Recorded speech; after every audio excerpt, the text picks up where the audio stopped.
what is going on YouTube. This is Acid Roots Wire. So this is part 9 of the Guitar Hero 2 playthrough as far as what's basically going to happen. So basically in this episode, this is going to be a one song run for this particular one just because of the factoid that this is an older song that's over 8 minutes as far as what's basically going to happen. It's a pretty popular song from back in those particular days of the 70s. Basically, War Pigs by Black Sabbath from their Paranoid album. So I actually don't think I've reviewed that album yet. I'm eventually going to get to that one at some particular stage. That's one of the initial type products. I think Paranoid might actually be, to what I remember, like Black Sabbath's first album, which is kind of the pitch behind it as far as saying. I mean, obviously, the real formation of metal, some of those type pitches, you think of like Led Zeppelin, which I'm surprised. It'd be a pretty good concept to get like, I don't know if there was a Led Zeppelin song in like the first Guitar Hero or this one. I don't remember as full bound, but there probably should be within some of those type pitches. I mean, I realize that this particular stage is ancient, but it is kind of like a sentimental type pitch to kind of get that in this particular song just because of how old this particular song kind of is. I mean, it's from like the year 1970 approximately, around that time, so I think, not to sound too robotic about it, but I think it is actually, I know that Paranoid came out in 1970, so it's within the pitch as far as saying this is one of the initial type ones. I've heard it on the radio on the occasion. It's a pretty lengthy type song to hear on the radio, but on the off occasion you might hear it on like oldies radio, some of those type of places, but it's just kind of the pitch. I know obviously when you talk about like, I don't remember like the full bound singles off of Paranoid. I want to say, like, I know Crazy Train Ozzy Osbourne did. I don't know if that's from Blizzard of Oz. I want to say that was with Randy Rhoads off of Blizzard of Oz, but I don't remember. I'm trying to think. Oh yeah, it was Iron Man. Iron Man was one of the singles.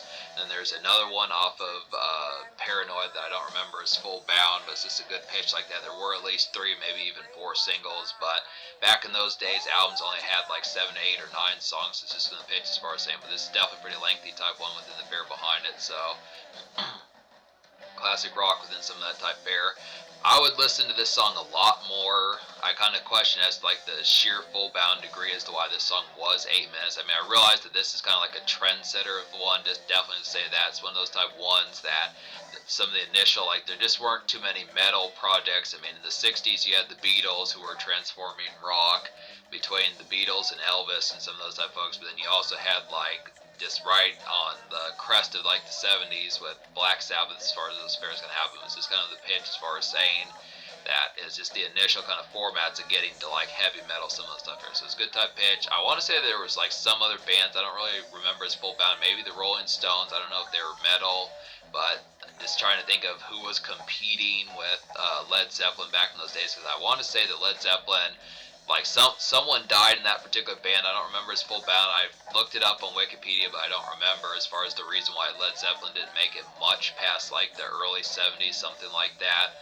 It's the same sort of fashion within some of those type pitches, but Black Sabbath probably was to metal for the 70s what Led Zeppelin was for metal in the 60s. So it's a good type pitch. Just, you get your history as far as that pitch kind of has, but it's definitely worth it just to be able to say, folks should easily be able to say that within the fairs behind it. But I would have to say, I'm going to have to get to knowing some more about some of these type fashions just within the pitch behind it, just looking at some of those type ones.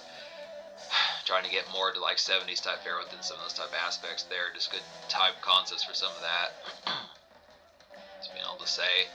But yeah, I've been getting these reviews done as far as this pitch going to happen, just getting towards the fair, getting some of these mixtape type ones within the pitch behind it. Been finding most of these for the most part just within the fair behind that sort of aspect there.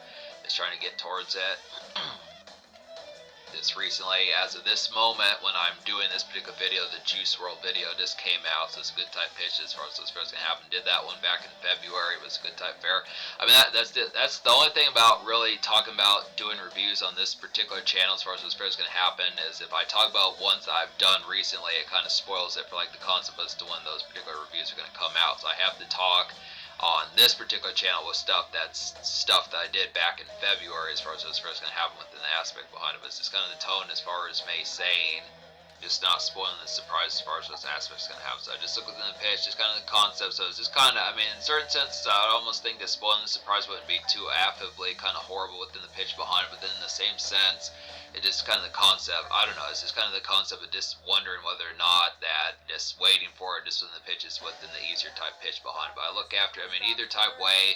There's just ones. I mean, just within the. Just suffice to say within the aspects as far as me saying that I am finding these pretty rapidly just within the pitch that I do pretty much have reviews up to this particular stage of me doing this when the Juice WRLD review is posted. That I have reviews probably as far out as August as far as this pitch can have. It's just been fair as far as saying it was just kind of the concept of getting some of these done is the aspects behind it. But yeah, I look after it. Plenty of these. I mean, the main concept as to why I would be 4 months behind is just mainly because of the editing. Just to say that this is kind of a more just kind of like, you know, director's cut of some of that type of stuff, which is kind of the pitch of what Acid Roots Wired would kind of wind up being. Is this kind of director's cut type stuff, just extra kind of schematics of just talking about the fair about the main channel as far as those pitches can happen, just things like that. But I would have to say here, just the concept that, I don't know, the worst part pretty much, and I've spoken with folks like Jackal Goldkick about this within some of those type fairs as far as saying the worst part about particularly, like, it's easy enough to do like album reviews and pitches like that, but it's just with, you know, the mistake type fair within some of those type pitches and just not, you know, just having the aspect of wanting to make sure that it just has the aspect of being edited properly within the tone behind it. It just is the factor as far as saying that it's annoying having to do, like, I mean, because the reviews as the format, if I were to leave them from like their unedited type format, and I really try to avoid this, but somehow every review I do, by the time I get to talking about all the songs I recommend and all those type fairs,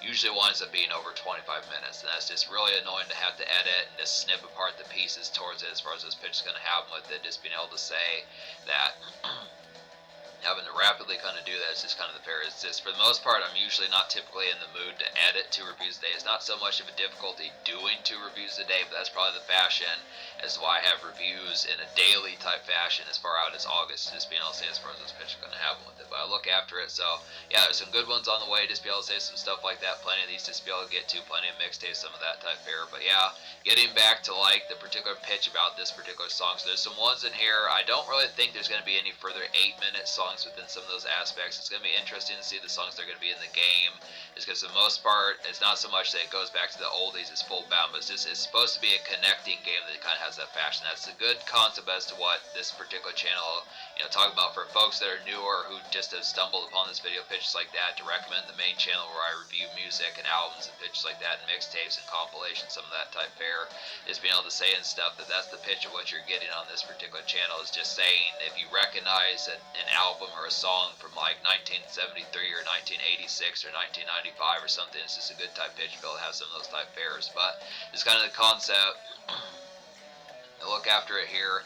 But that was the thing about, I mean, this talk 2005 in certain senses, 2005, 2006, when these games were coming out, it feels rather ancient nowadays within the pitch. I mean, it definitely had some good tangents within some of those type fairs, but when I think of some of those type fashions, this was back, like, particularly when these games were coming out, was the fashion back when System of a Down was king. And I still, that's one thing about it, when I think of like some of the popular type ones, like I'm questioning if like the song or whatever, like I think it's BYOB, which I think is like Bring Your Own Bomb, something like that. I remember it was off of like System of a Down. I'm running out of time to really talk about this, but System of a Down's like Hypnotize and Mesmerize albums were coming out. That was back, I mean, back in these days when these games were coming out, System of a Down was like the champion of like rock and metal as far as what's first going to happen.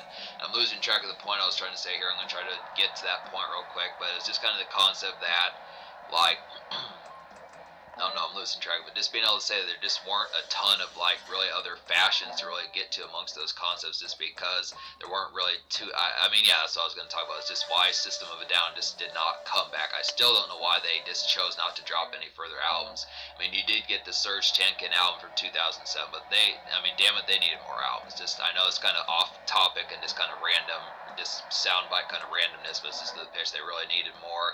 There were other folks like that were kind of around that time as well. This pitch like that, Limp Bizkit, kind of disappeared. Some of those type pitches. It was just within the fair, so we'll get to the next set list. Thrash and Burn pitches like that. We'll get to some more of these as far as what's going to happen. But just subscribe for more fun. Thanks for watching. Have a wonderful night, folks. Stay tuned for part 10. Some more of these as far as what's going to go.